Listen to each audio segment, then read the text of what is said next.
Welcome back to Thrive with Sharon, real talk for chronic illness warriors. I'm Sharon, resilience coach and autoimmune warrior, and this space is for women who are managing chronic illness on the outside while quietly carrying so much on the inside. Today's episode is for the woman who is working, building and showing up while her body is in pain. The woman who looks capable on the outside but is negotiating with her nervous system behind the scenes.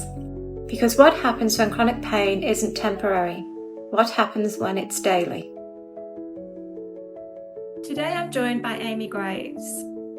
And instead of me introducing her, I want you to hear her story in her own words. So, Amy, take us back to where your chronic pain journey truly shifted. What happened? And what did that season look like for you? For me, I even remember the date. It was December 22nd of 2004. I had an injury. I fell on the ice, and I have had been in pain ever since then, like daily chronic pain. Um, that journey was, I had been dealing with pain up to that point off and on. I was diagnosed with like seizures and migraines by the age of 2.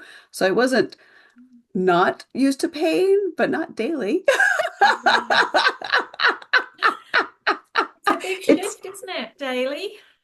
it is. It's life altering, and it's interesting how much your life is so wrapped up in just how you live day to day, and when you can't even just be who you were, your entire life shifts because of one injury.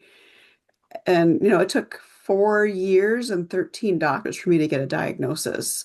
So even though the injury happened 2004, I went till 2008 not knowing why my body was doing what it was doing. So it's the mind shift even around the medical world had to be so intense. Just we expect doctors to fix us and they can't. Yes, that's exactly right. It's a hard journey. Yeah, absolutely. With your journey, and obviously something in our daily pain shifts our identity and changes us for the person we are today. Mhm. With that, for women listening who are having or living with CRPS or nerve pain, what do you wish more people understood about it?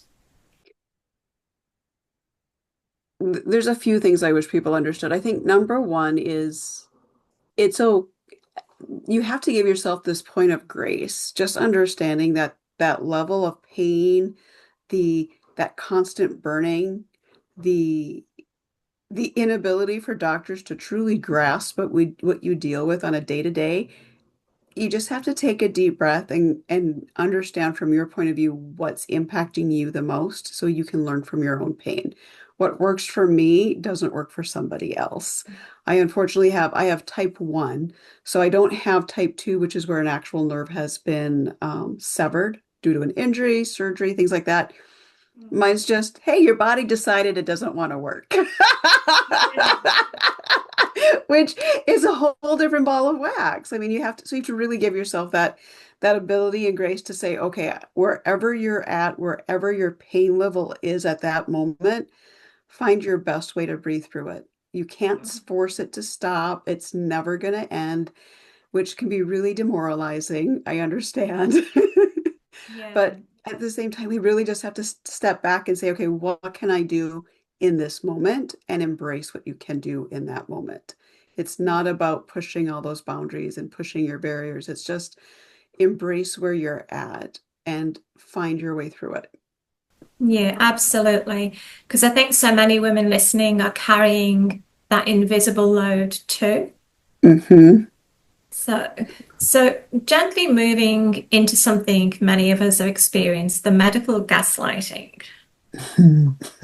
So, for many of us, the diagnosis journey is its own traumas. Yeah, yeah. So, how did navigating medical gaslighting shape the way you advocate for yourself and approach your work today? It it changed it immediately. And it started with the first doctor. So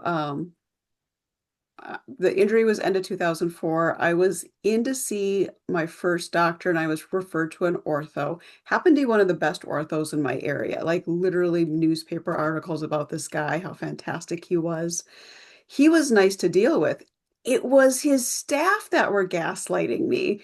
It was just like, so an orthopedic surgeon doesn't really diagnose CRPS. So them understanding the nerve side of it, just they didn't know what to do.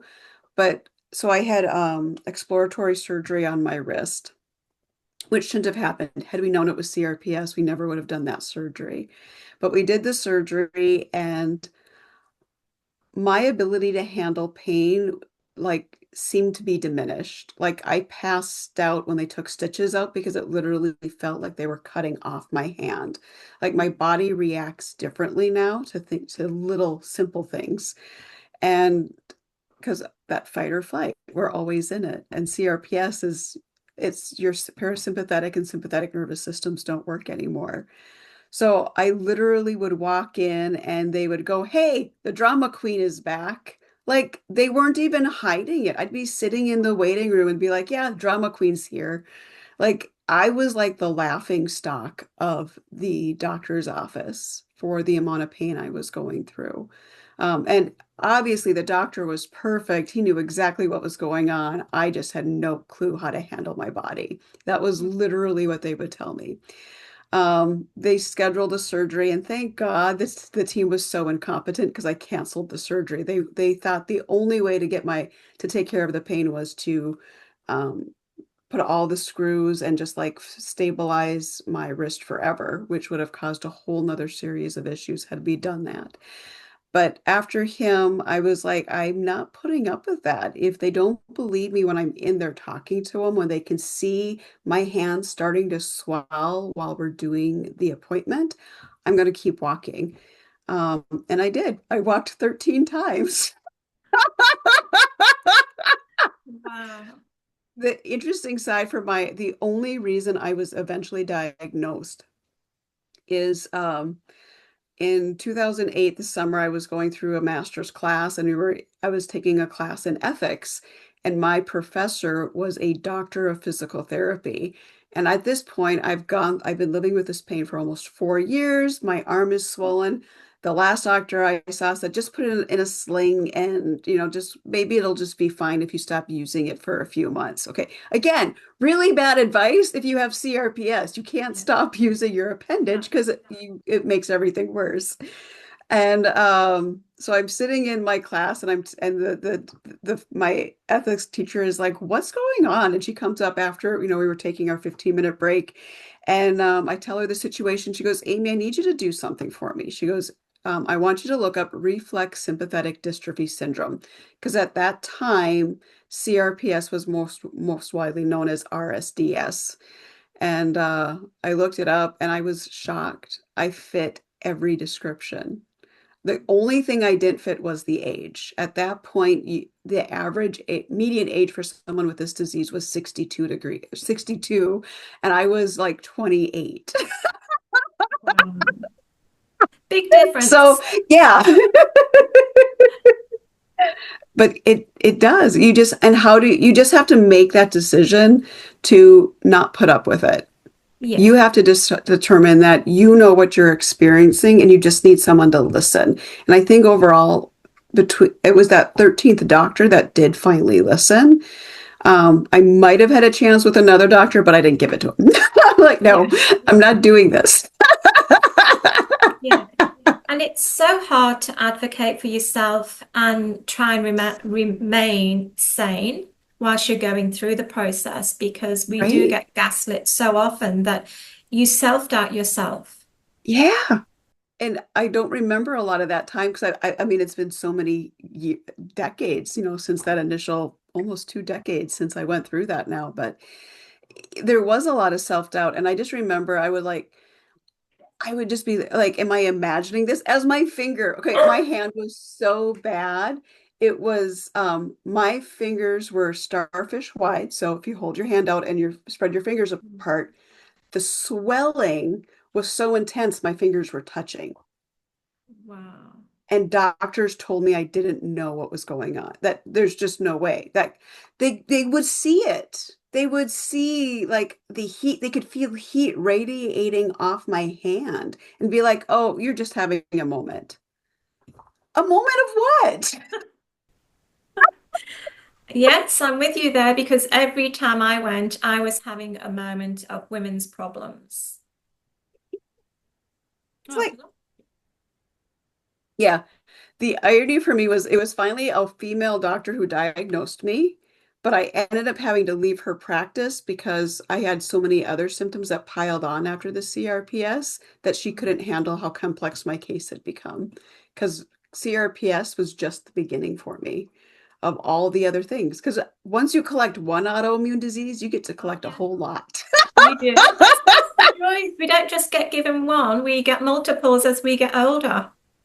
Yeah, right. Yeah, you become a collector. I'm like, it's the Yeah, best. I'm a rare disease collector. Yay! yeah. It's the joys. Yeah. So with that, I completely understand the gaslighting and truly appreciate what you've gone through because we all go through it, but not a lot of people realize it. It is gaslighting because Yep. not a lot of people out there can advocate for themselves. No. And they just go home and they just think it's all in my head. There's nothing wrong Yeah. with me. Hmm. So Yeah. that's what I find very frustrating. Hmm. And it's interesting. It never stops. No. So one of the other issues I'm trying to finally take care of is I have vocal cord dysfunction.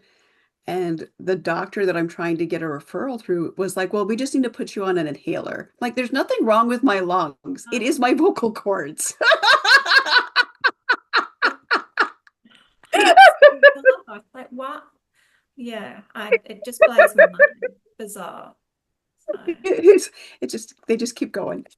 yes, yeah. It's awful. It's awful. So Yeah.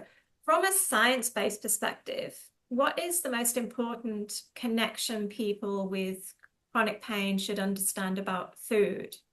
And what's a simple starting point? A simple starting point is just understanding, just start tracking when you eat a food and then track how your pain levels are before and after you've had something. What the biggest thing that's coming out of science and research, what is that over the last couple decades, is a lot of the food we eat, especially in the United States, ultra processed foods and processed foods, add inflammation to our body.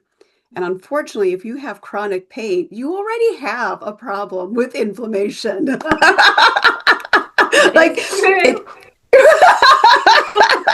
So if you're eating specific foods that your body is reacting to negatively, it's actually going to compound your pain levels. One of the things, and this is what I'm like, I'm a complex case. It turned out I was being gaslit over my food allergies as well. I had been trying for a good 5 years at least to get a diagnosis around why I was reacting to food. And allergists just dismissed me. You're fine. It's just a woman thing. You just can't tolerate. You're fine. There's nothing wrong. You're making it up. It's in your head. It was in my head to such an extent. I end up having to have surgery to remove a lump of infection out of my sinus cavity that turned out to have fully impacted all of my sinuses. So a little 45-minute surgery was 3 hours so they could dig out Wow. every pocket of infection. And the ENT got done and he goes, the only people with impacted sinuses like yours are people with severe food allergies. You have to figure this out or you're coming back into my office because it's not going to go away. So I'm like, I finally got confirmation I have a food allergy that I've been working on for 5 years. Um, but as I started finding, I found a good allergist. The first thing I did was I created my own tracking system because clearly the medical world was failing me and I had to do this on my own. Says the very trauma-ridden CRPS patient, Did you right? We've been find, there. yeah, But did yeah, you find, did you omit sugars and carbohydrates? it, it was so much more than that. It turns out my trigger is everything food is made from. I literally can't even buy food in a grocery store. Was Wow. my problem. So for me, it was I really had to learn what signals my body was giving when I ate something and realize that I wasn't going to know within 30 minutes. I might eat something today, but it would be tomorrow, 12, 24 hours later, and then I'd have a reaction. Because delayed response is absolutely a thing when you have an intolerance versus an allergy to food. So for me, it was first figuring out what was my trigger. And that took a long time. If you're if you can have a reaction 24 hours later, Yes. it's going to change things up a bit. So it was just really learning and just removing things from my diet. I actually got so frustrated. I literally just said, okay, anything that has 10 or more ingredients is off my, I'm not buying it because ultra processed foods, there's usually a lot of Yeah. ingredients. And then the next thing I looked at was, is there natural flavorings? So if natural flavors, that was the next thing off because you don't know what's hiding in the natural Mhm. flavors label. So eventually I got it down to I was down to only 3 to 5 ingredients without natural flavors. And then I had to remove citric acid because I discovered citric acid was another. It turns out citric acid is made from black mold and corn. So I have a mold allergy as well as the corn. So it's just not a good thing for me. And then I just kept going. And eventually I got down to where my diet was literally meat and potatoes from the ranch. And I'm like, okay, now I'm good. Not Wow. everyone is as sensitive as I am. Yeah. But literally the easiest thing to do, just to go back, is just start tracking how you feel. Where's your pain level when you wake up one morning and think about what you ate the night before. Is that impacting you? It's if you're eating something that's ultra processed, so Doritos, those cookies you just had to have, things like that. Those are ultra processed, especially if they're from the United States. Yes, yeah. So So do you do a lot of baking yourself? You I do. I have to make a lot of, I lost bread for 8 years because I'm allergic, because corn is used to make commercialized yeast. So I need refrigerated yeast, which is really hard to find in the States. So I did finally get sourdough back 4 years ago. So I make homemade okay. sourdough. I only have one safe flour. And I can only use one one type within there's this whole line of flowers. There's only one bag I can buy. So I'm so sensitive to so much food that it's mind-boggling what is actually in the food we eat and how things are Yeah. processed. Yeah. And Yeah. you don't realize until you start doing a process of elimination of your foods and you're checking the ingredients, because I learned that too when I did my process of elimination. And you think you're eating healthy until you read the backs, and it's crazy what they actually hide in there. Yeah. There are two things that always shock my clients, and it's yogurt, whether it's plain or Greek.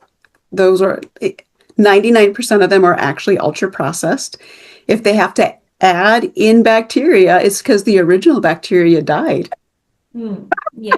So keep an eye on those ingredients. But butter is another ultra processed food that people don't realize. It should really just be cream and milk is all that makes your butter. So if Yeah. there's lactic acid, if there's other things like that, it's being used to make it shelf stable. And shelf Mm. stable, it isn't body stable. That's the No. unfortunate side of it. So it's, having, if there's two things in your diet you're looking to change immediately, go unsalted butter, but make sure it's just creamer and butter and milk. And then look at your yogurt, and you will be very shocked to see what's in your yogurt.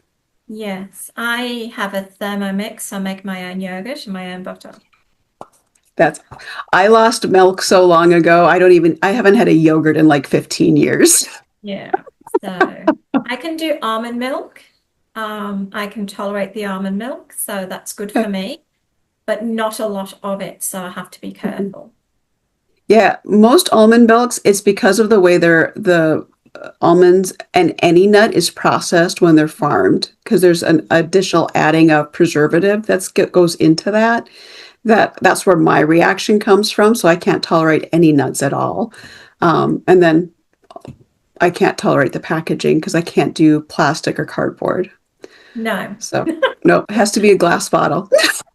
Hence why I don't have milk. Go back to the old days of the old glass bottles of milk delivered to the Yes, door yes, like with the thick cream on the top. yes, yes, it's the best. Especially when you Yeah. want to make hot chocolate. Ooh. Yeah. So basically, so you're not just surviving and you're running a business. So Yeah. how did you design a business model that works with you, with your body instead of against your body? How did you do this? It was trial and error. I think I came in very much still. I think one of the biggest problems from any of us that has to go through this process is realizing how able-minded we were beforehand. And we have to come to understanding that there's a lot of ableism in the world around us. And we just naturally think that way without realizing what that means. So when I first started my business, I would get sick all the time and I would go down and not be able to get into my office because I would be so exhausted. Um, what I eventually got to was I realized I could do more if I actually did less. Right? You had to think about things backwards. So I'm like, what do they do in France? I think I want that lifestyle. And that's Absolutely. literally where I started. How many hours a week do I want to work and what can I work is the other thing. So I look at my day now of if I can get 4 to 5 hours in, that's a really good day of work for me, but I can't work 8 hours a day. And I know I can't. So how do I rearrange my schedule so that I can get what I need to done to still run my business? I don't have a team, Yeah. but still work with my clients and give them my full attention and ability without me having to say cancel because I'm done with another migraine. So it really came down to I had to figure out what my body could do and what time frame. Today was a great day to an extent where I've been exhausted all day. So I'm like, I just did a couple of things this morning, but I'm like, I put my work day into the afternoon. So I spent the afternoon working instead of my typical mornings because my body needed more rest than it had before. And when you work from home, you've got your own business, you can do that as Yeah. long as your schedule permits it. That's right. That is Right? exactly right. And you've got to curate it so that you know that you can do that. Today happened to be a really easy day. It's a Monday. I don't typically get a lot of appointments on a Monday, which is great. So it gave me that time to just be okay. I can give in and let my body just rest today. So it's part of it is understanding where you're at and what you can do, because I can get more done now in a 4 hour day than I used to do in an 8 hour day Yes, because you're because I'm more rested. aware of what you're doing. Uh-huh. Yep. Yeah. Yep. Yeah. I also bring lots of energy and I don't know where it comes from, but I'm like, I'm here for it. But Yeah. when I crash, I crash. Okay.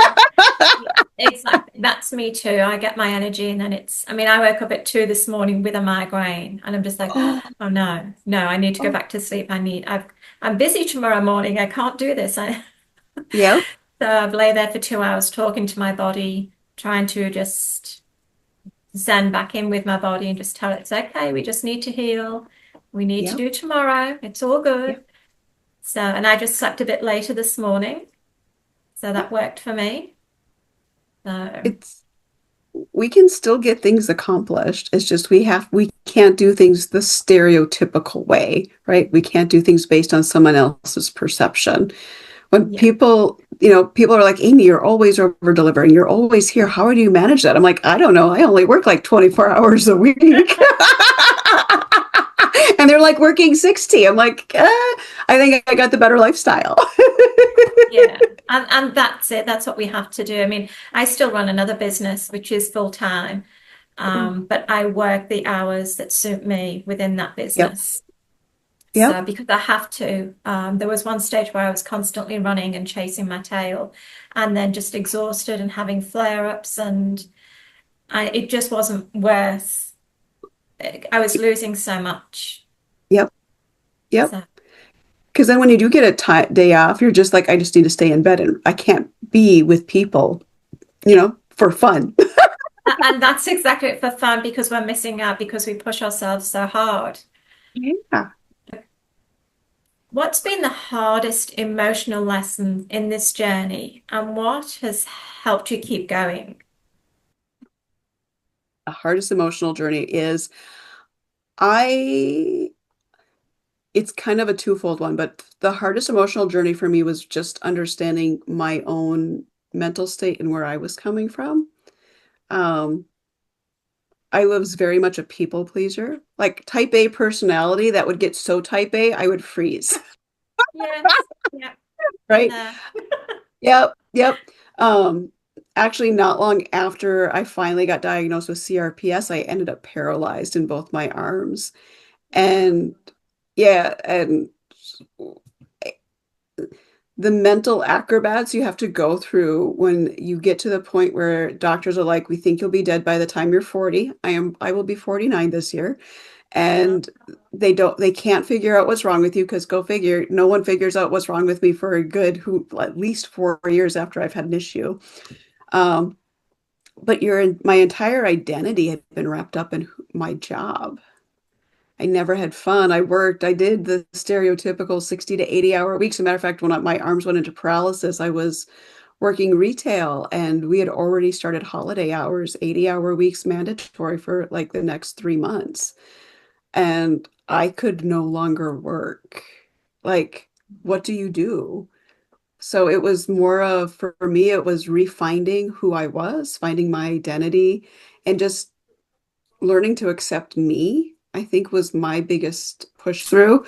I am Yeah. still on that journey. I'm just gonna tell you, it's It's a long journey, Amy. It's a long journey. I'm still on that journey too. It's been, yeah, oh, yeah, yeah. it's hard. So, I mean, there's so many other things that go on in the world, and you just realize that no matter, like, you become ostracized. People don't want to spend time with you. They don't think about you because you can't be out in public. But at the end of the day, it really was, what can I do to be happy with where I'm at? If I can't move forward where I thought I was, if all my dreams are gone, where do I go from here? And I had to really come to terms. And I went through some really deep depression moments after that paralysis, just trying to come to terms with where I was and to start get over my own ableism. Yeah, yeah, absolutely. And I completely get where you're coming from there because it is so hard. Being a people pleaser and not wanting to let people down. But at the end of the day, we have to look after ourselves because nobody else is going to do that for us. Yeah. And we And learn that the yeah, hard way too. yep. And I was the breadwinner. Like we lost 3/4 of our income when I could no longer work. So there was a whole like financial side to everything too. So it was the pressures mount. And when you're chronically ill, it's how do you balance all of that and still have time for you? Absolutely. Yeah, Yep, completely. I completely understand. And there'll be a lot of women out there that are nodding their heads when they listen to this, be like, we get yep, that. Yes, we're yep, with you. We yep. understand that. So, and that's really good. And we'll have the few that think, wow, that's me. And I didn't realize that was me. Yeah. So hopefully them listening to this and watching this, they can learn that they need to set them boundaries for themselves because they Mm, need to make sure that their own body is coping and not just surviving. yeah. And that's the thing, what we go through at the very beginning, we survive for so many years where we Mhm. just think we've got this, we've got this. And then we have that moment where we just crumble and go, we don't have this. Who are we kidding? We're just kidding ourselves. There's nobody else out there that's doing this for us. It's, Right. yeah, Yeah. And find a tribe. Like find like if anything like the unfortunate side with the people who I found initially when after my diagnosis, I can no longer talk to them. Within a few years, this is called the suicide disease for a reason. yeah, And most of the people who they had gone through so much that by the time I met them, they were at their end of what they could actually handle anymore. Um, but find people who are maybe like-minded or can give you a different perspective on occasion. I think yeah, that's really important. Not absolutely. all communities are set up with the intention of finding the positive, which Mhm. when you're dealing with something like CRPS or any autoimmune disease that is chronic, you're never going to get cured. No, You no. need people who can help and support you, being like, we know we got you when you're down, but here's what we can do together.